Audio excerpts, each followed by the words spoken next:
Kita salawatan dulu yuk. Sallallahu ala Muhammad, sallallahu alaihi wasallam, sallallahu ala Muhammad, sallallahu alaihi wasallam.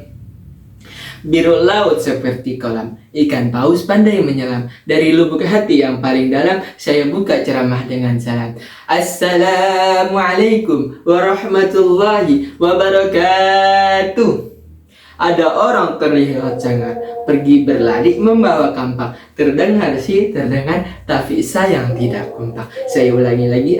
Assalamualaikum warahmatullahi wabarakatuh. Alhamdulillah, alhamdulillah hamdan la yuhad, wa ashkuru syukran la yu'ad, wa ashhadu an la ilaha illallah wahdahu la syarika la wa la sahiba wa la walada, wa ashhadu anna Muhammadan abduhu wa rasuluhu afdalu man shalla wa sama wa hajja wa ta'abbad. Sallallahu ala alihi wa sahbihi wa man jadda fi mutaba'ati lahu wa jadahad wa sallama tasliman katsira ila yaumiddin. Qala rabbi israh li sadri wa yassir li amri wahlul 'uqdatam min lisani yafqahu qawli.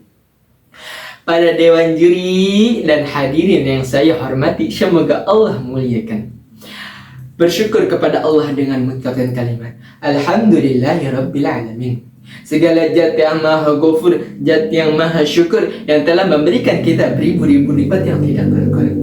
Di antaranya nikmat iman, Islam, sampai nikmat sehat walafiat, sehingga kita bisa berkumpul di tempat yang insya Allah diberkahi Allah Subhanahu wa Ta'ala. Bersalawat kepada Nabi Muhammad dengan mengucapkan kalimat Allahumma salli ala Sayyidina Muhammad wa ala ali Sayyidina Muhammad. Salawat serta salam semoga selalu tercurah limpahkan kepada Nabi akhirul zaman, seorang Nabi yang lahir saja membuat goncang alam semesta, yang menghebohkan para malaikat Allah Subhanahu wa Ta'ala, yang kalau bukan karenanya tidakkah Allah ciptakan alam semesta ini. Siapakah beliau? Tidak lain dan tidak bukan yaitu baginda Nabi Muhammad sallallahu alaihi wasallam. Semoga keluarganya, sahabatnya, dan kita selaku umatnya yang mengikuti sunnah-sunnahnya mendapatkan syafaat beliau di yaumil qiyamah. Amin ya rabbal alamin. Hadirin, sehat? Alhamdulillah.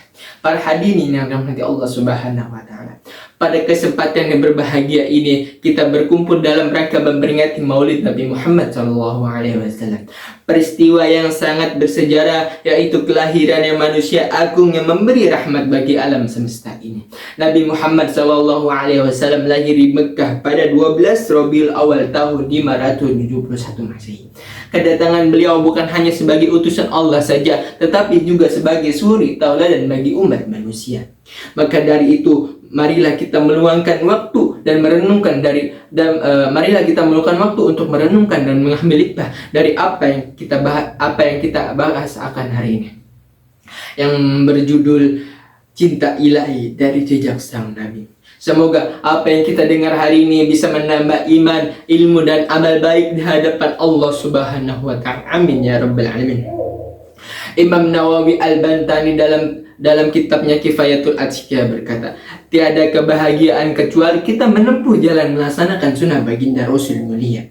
Inilah pentingnya kita untuk mengikuti baginda Rasul. Ibnul Qayyim menafsirkan dalam Quran surah An-Nisa penggalang ayat 59 bahwasanya kita sebagai umat muslim wajib taat kepada Allah dan baginda Rasul secara mutlak, karena itu kewajiban kita. Nah, kenapa sih kita harus mengikuti baginda Rasul? Yang pertama, baginda Rasul adalah suri tauladan bagi manusia. Allah Subhanahu wa Ta'ala berfirman dalam Quran surah Al-Ahzab ayat 21. A'udzu billahi minasyaitonir rajim. Bismillahirrahmanirrahim. Laqad kana lakum fi Rasulillahi uswatun hasanah. Al-ayah.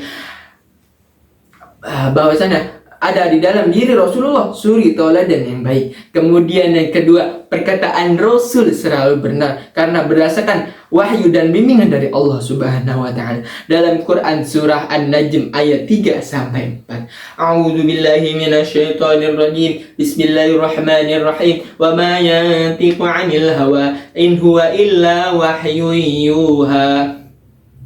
dijelaskan dalam kitab Fathul Qadir, dijelaskan bahwasanya Nabi Muhammad SAW berkata bukan berdasarkan hawa nafsunya, melainkan berdasarkan wahyu yang Allah wahyukan kepadanya.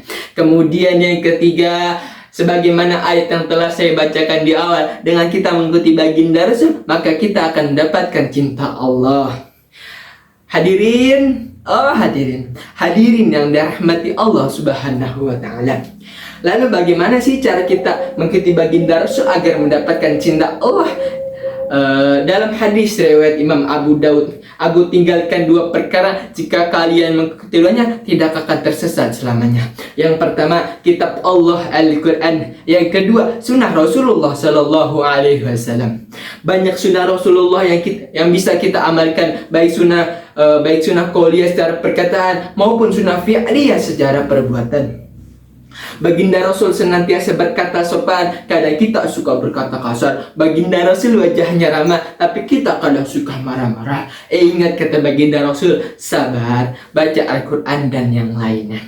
Kemudian yang kedua, kita harus mencintai baginda Rasul. Sabda Rasul, 3 hal, barang siapa yang mengikutinya, maka ia akan merasakan manisnya iman. Salah satunya mencintai Allah dan Rasulnya lebih dicintai. Hadis riwayat Bukhari Muslim. Siapa yang cinta pada nabinya, pasti bahagia dalam hidupnya. Kemudian yang ketiga, contohlah akhlak baginda Rasul. Banyak akhlak terpuji baginda Rasul, seperti baginda Rasul selalu tersenyum, bahkan membuat bahagia para sahabatnya. Jangan sampai ini mah sama saudara sendiri aja perengat-perengut, cemberut. Sabda Rasul, senyuman di hadapan saudaramu bernilai sedekah bagimu. Hadis riwayat At-Tirmidzi. Baginda Rasul selalu membuat bahagia para sahabatnya. Banyak akhlak terpuji baginda Rasul. Akhlak terpuji baginda Rasul menginspirasi kita semua, termasuk pimpinan besar dunia seperti Muhammad Gandhi dan Michael Hart. Kemudian yang keempat, selalu konsisten mendakwakan sunnah baginda Rasul. Sabda Rasul, barang siapa yang mencontohkan barang siapa yang mencontohkan perbuatan baik di dalam agama, maka ia akan mendapatkan pahala, bahkan pahala orang yang melaksanakannya. Hadis riwayat Muslim. Demi cintamu ya Allah pada Muhammad nabiku, ampunilah dosaku, wujudkan harapanku. Insya Allah dengan kita mengikuti baginda Rasul, hidup kita akan bahagia dunia dan akhirat. Cinta Allah akan didapat, terkabul segala doa dan hajat. Amin ya rabbal alamin. Allah akan selalu membersamai kita dan kita tidak akan tersesat selamanya. Setuju para hadirin? Mantul, mantap betul. Likullin soridin nabu'ah, walikullin jawadin kabu'ah, walikullin alimin hufah. Tiap pedang yang tajam bisa terpeleset. Tiap pedang yang tajam bisa terpeleset. Tiap kuda yang lincah bisa tergelincir. Tiap orang yang berilmu bisa salah, apalagi saya. Bisa jadi saya menyampaikan atau kata sambutan, ada kata atau tingkah laku yang kurang berkenan. Sudilah Dewan Juri dan para hadir memaafkan memaafkan apabila ada salah. Wassalamualaikum warahmatullahi wabarakatuh.